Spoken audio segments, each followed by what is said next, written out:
Bonsoir à tous et bienvenue sur Monaco Info. Voici les titres qui seront développés dans cette édition. Il a été en suspens, on ne savait pas s'il aurait lieu ou pas, puis il a été finalement programmé, mais sous quelle forme, quel parcours, 2 jours, de nuit, ça a beaucoup changé. C'est ce que nous verrons avec notre premier invité, le commissaire général de l'Automobile Club, Christian Tornator, nous dévoilera les grandes lignes du prochain rallye Monte-Carlo qui se déroulera du 21 au 24 janvier.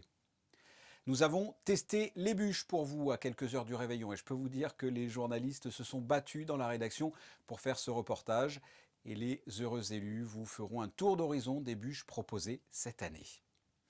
Champagne, vin blanc, vin rouge, plutôt léger, plutôt corsé avec du tanin ou plus fruité.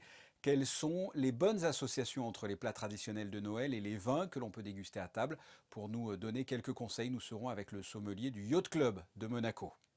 Et enfin, nous irons au Grimaldi Forum pour suivre la Générale de Roméo et Juliette, un des grands ballets du répertoire de Jean-Christophe Maillot. Nous avons assisté à la Générale. Mais avant de développer tous ces titres, nous vous retrouvons Alexandra Pani pour un premier point sur l'info. À l'approche des fêtes de fin d'année, le gouvernement fait savoir que des mesures de renforcement des contrôles seront appliquées. Bonsoir Fabien, pas question de relâcher la vigilance pendant cette période. À la demande du gouvernement, la Sûreté publique et la Division de sécurité sanitaire et alimentaire ont renforcé les contrôles auprès des établissements de restauration de la Principauté. Une 60aine d'établissements a été visitée. L'objectif était de s'assurer du bon respect des mesures sanitaires. 21 contraventions ont été dressées et en raison de plusieurs manquements répétés, 4 établissements font l'objet d'une fermeture administrative de 4 à 7 jours à partir du 24 décembre. Et sachez que pour limiter les files d'attente, l'obligation de réservation également le midi a été rétablie et prendra effet à partir du 24 décembre. Et pour laisser le virus à la porte de ces célébrations, dans le cercle privé également, vous nous donnez quelques conseils. Oui Fabien, en famille ou entre amis, nous avons tendance à relâcher notre vigilance. Le centre hospitalier Princesse Grasse a donc publié sur ses réseaux sociaux quelques conseils simples pour prévenir l'entrée du virus dans nos intérieurs. On limite le nombre d'invitations, on espace le plus possible les places assises, on évite les plats partagés pour préférer à la place un service avec assiette individuelle. Lors de la préparation des repas, on respecte bien entendu les règles d'hygiène.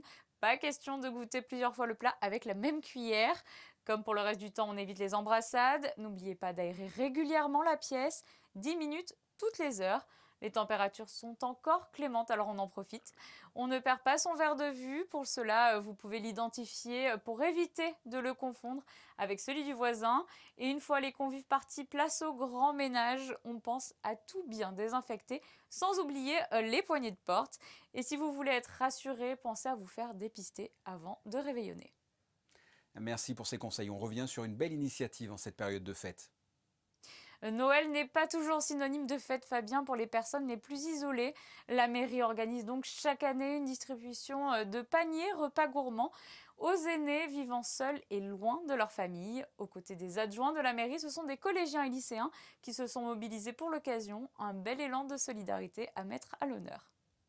Autre initiative solidaire pour les vallées sinistrées de la tempête Alex cette fois. Effectivement, et nous parlons régulièrement de ces initiatives pour les vallées voisines sinistrées. Cette fois-ci, vous pouvez faire une bonne action combinée à une idée cadeau originale, puisque plusieurs artistes et sportifs locaux et nationaux ont participé à la création d'une chanson pour faire entendre la voix de ces vallées et de leurs habitants. Le titre Nos Vallées est donc disponible sur les plateformes de téléchargement au prix d'1,29 €. Merci Alexandra. La Covid-19 a terrassé le Grand Prix de F1 en Principauté au printemps dernier, mais il ne devrait pas en être de même pour le rallye Monte-Carlo qui se déroule traditionnellement en janvier. Et cette année, ça sera du 21 au 24 janvier. Pour en parler avec nous, le commissaire général de l'Automobile Club, Christian Tornator, bonsoir. Bonsoir Fabien. Un mot sur le parcours qui a régulièrement été modifié cette année par rapport aux évolutions de la crise sanitaire. Où en est-on ? Tout est figé heureusement et on ne va plus changer, mais c'est vrai que depuis que nous avons commencé à penser au rallye Monte-Carlo 2021, c'était déjà au mois de juin, on a changé 4 fois le parcours.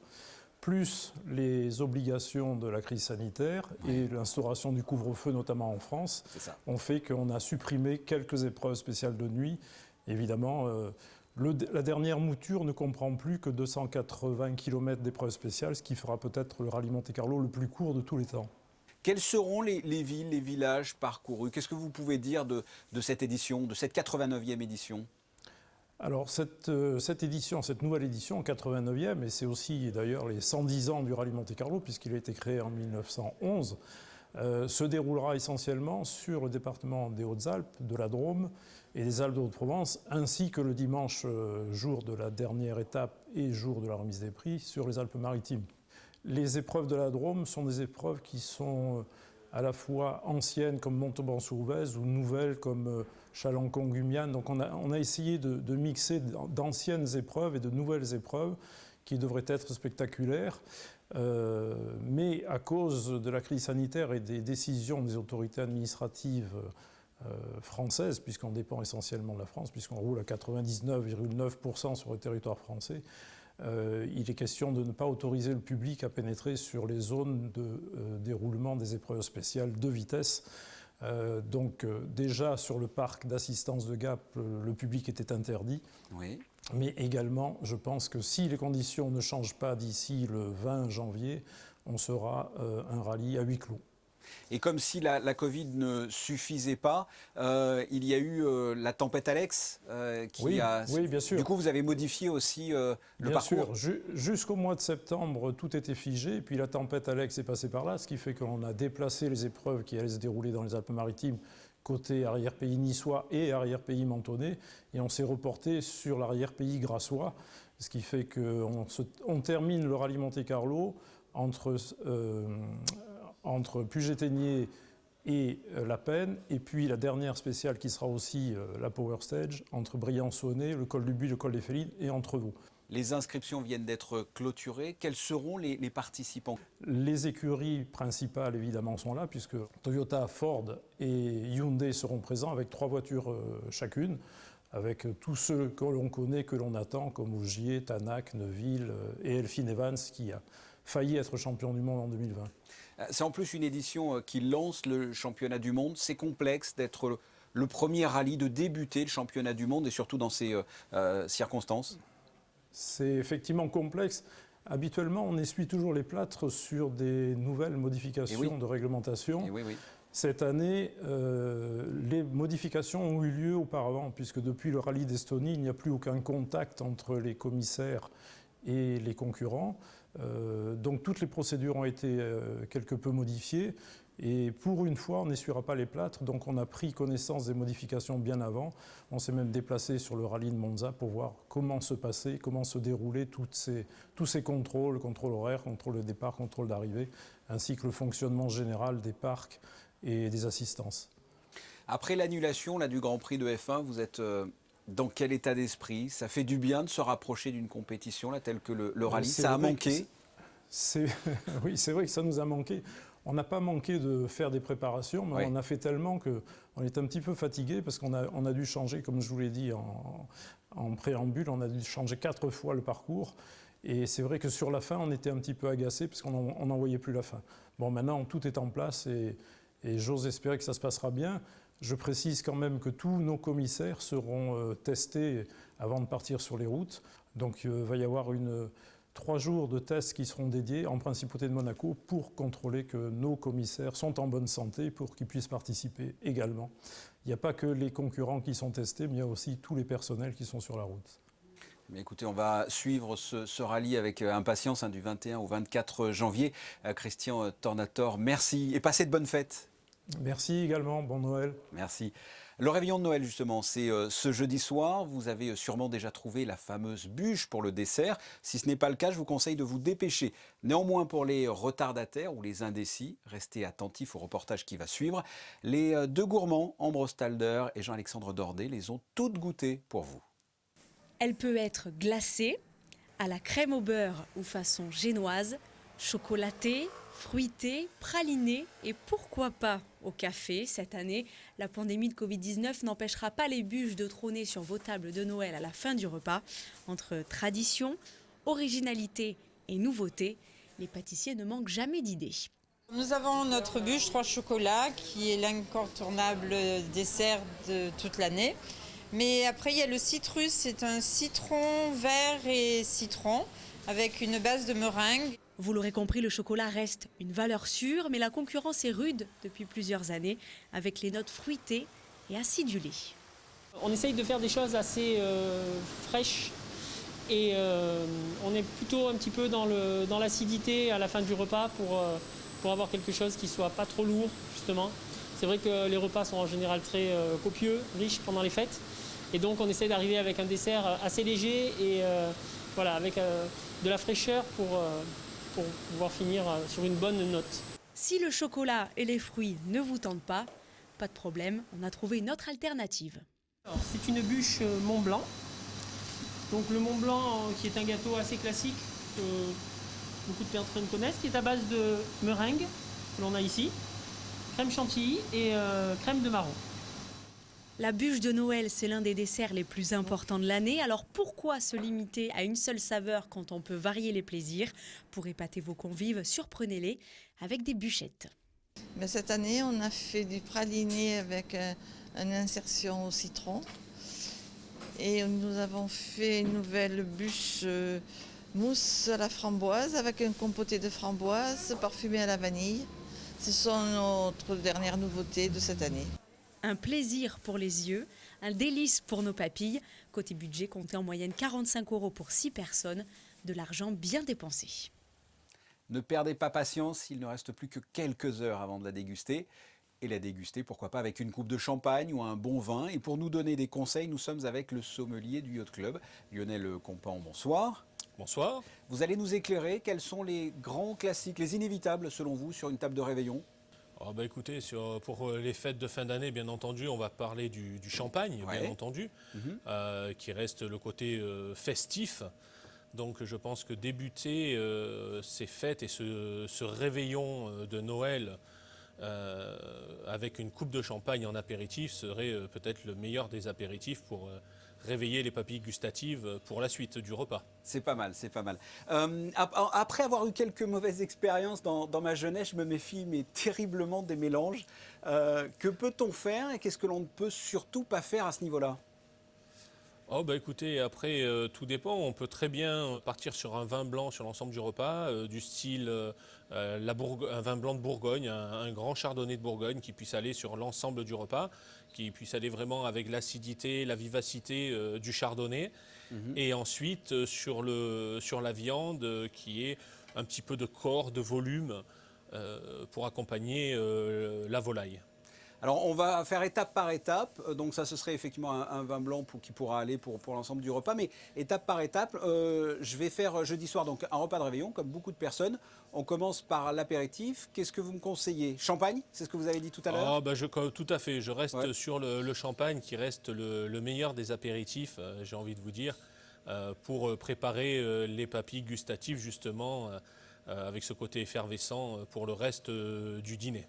On passe à table. Pour l'entrée, je vais proposer des fruits de mer. Qu'est-ce que vous me conseillez? Je partirai soit partir sur des accords plus ou moins classiques, qui seraient partir sur un vin blanc de la Loire, sur un grand muscadet de Sèvres-et-Maine. Maintenant, nous avons de très grands domaines dans les muscadets. Fut un temps, le muscadet était un vin un petit peu mis de côté. Oui, c'est vrai. Et maintenant, il y a de très grands vignerons qui font des muscadets d'exception.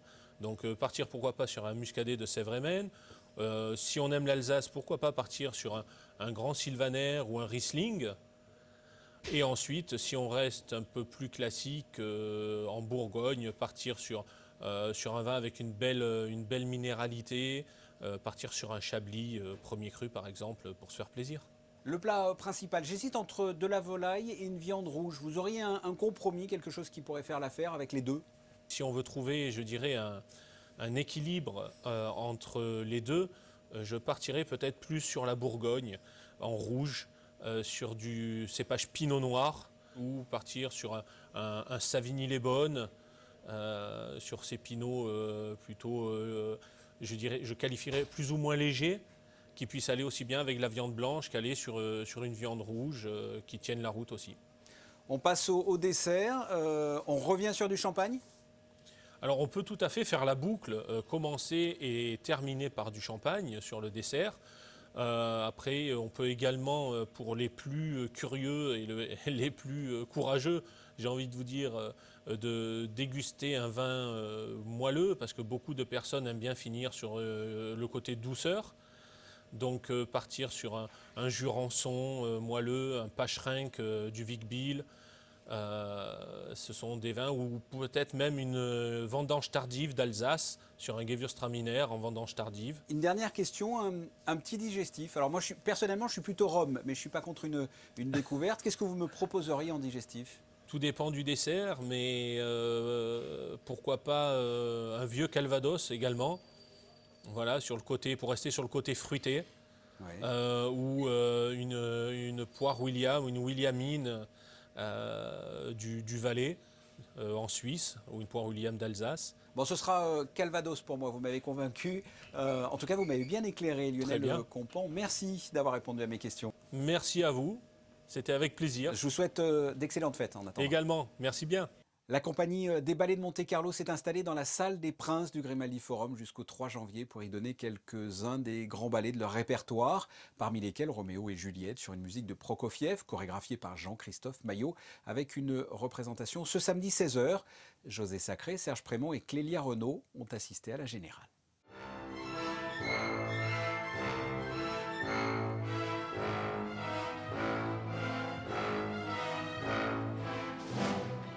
Présenté au Grimaldi Forum avec l'Orchestre Philharmonique de Monte-Carlo sous la direction d'Igor Dronov, Roméo et Juliette de Jean-Christophe Maillot a été créé en 1996, dansé plus de 300 fois dans le monde entier et repris par de nombreuses compagnies. C'est un ballet qui est devenu, je pense, une espèce de signature de la compagnie. D'abord parce que ça a été ma première collaboration avec Ernest Pignon-Ernest. Que ça a dicté quand même une espèce de codification du travail narratif que je peux faire depuis un certain temps maintenant. La scénographie est tellement intemporelle, de même que les costumes de Kaplan, que ça traverse comme ça les années. Ces ballets sont devenus emblématiquement des œuvres de répertoire auxquelles les nouveaux danseurs ont grand plaisir à se confronter. Et là, en l'occurrence, Anna Blackwell et le petit Simone Tribuna qui sort de l'Académie Princesse Grace.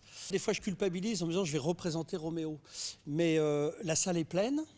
80% des gens qui viennent voir le spectacle découvrent Roméo pour la première fois.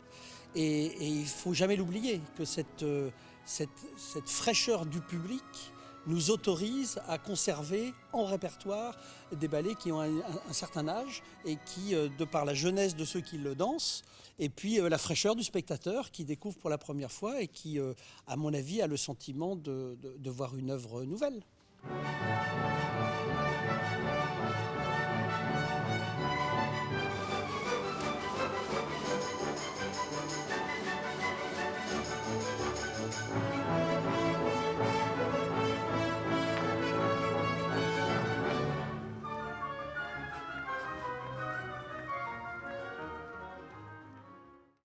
Nous restons avec les Ballets de Monte-Carlo qui ont eu un contretemps avec le lancement de leur nouvelle plateforme, Alexandra Pani. Effectivement, Fabien, la plateforme BMC Stream devait être lancée le 15 décembre, mais compte tenu de l'actualité chargée de cette fin d'année, la compagnie a décalé son lancement de quelques jours. Il faudra donc patienter encore jusqu'au 5 janvier pour profiter depuis chez soi des spectacles et coulisses des Ballets de Monte-Carlo. Pour vivre cette expérience, il faudra vous inscrire sur bmcstream.com. Du côté de l'Opéra de Monte-Carlo, plusieurs représentations sont annoncées pour janvier. Oui, plusieurs représentations, mais dont les horaires ont été modifiés en raison du couvre-feu. Le jeudi 7 janvier, le concert du ténor Javier Camarena avec les musiciens du Prince est avancé à 18h30. Puis à la fin du mois, les représentations de Thaïs des 22, 26 et 28 janvier sont elles aussi avancées à 18h30. Celle du 24 janvier maintenue à 15h. Et une bonne nouvelle pour refermer ce point information pour le cercle d'échecs de Monte-Carlo. Après plusieurs jours de compétition, ce sont effectivement les Monégasques qui ont remporté la première Coupe d'Europe féminine des clubs en ligne. Après 4 jours de compétition et de matchs serrés, 10 équipes sur les 42 participantes se sont qualifiées pour la finale. Le cercle d'échecs de Monte-Carlo a remporté la coupe avec 14 points de match, 6 victoires, 2 matchs nuls et seulement une défaite. Notez que la Coupe d'Europe féminine des clubs 2021 se déroulera du 28 novembre au 6 décembre 2021 ici à Monaco. Passons à la météo. Quel temps va-t-il faire ce 24 décembre ? Nous passerons cette veille de Noël sous un large soleil fabien. Les quelques nuages présents ne devraient pas contrarier la trajectoire du Père Noël pour la nuit du réveillon. Les températures seront un peu fraîches le matin avec 7 degrés d'annoncés, mais grimperont dans l'après-midi pour atteindre les 14 degrés. Et bonne nouvelle, les jours vont enfin se rallonger. Le soleil se lèvera donc à 8h et se couchera à 16h59. Et n'oubliez pas de célébrer les Adèles en ce 24 décembre. Merci Alexandra. On se quitte comme d'habitude avec les photos de notre rédaction, aujourd'hui prises par Stéphane Dana. Et c'est d'actualité la magnifique crèche de la Chapelle des Carmes. Sur ce, je vous souhaite de passer d'excellentes fêtes, un excellent réveillon. L'année 2020 ne nous a pas particulièrement gâtés. J'espère que le Père Noël pourra renverser la vapeur. Vous retrouverez jeudi dès 19h Émilie Rousseau aux commandes du JT. N'oubliez pas, ce vendredi 21h sur Monaco Info, un concert exceptionnel de jazz dans l'intégralité qui s'est déroulé récemment à l'Opéra Garnier. À très bientôt, au revoir et surtout, portez-vous bien.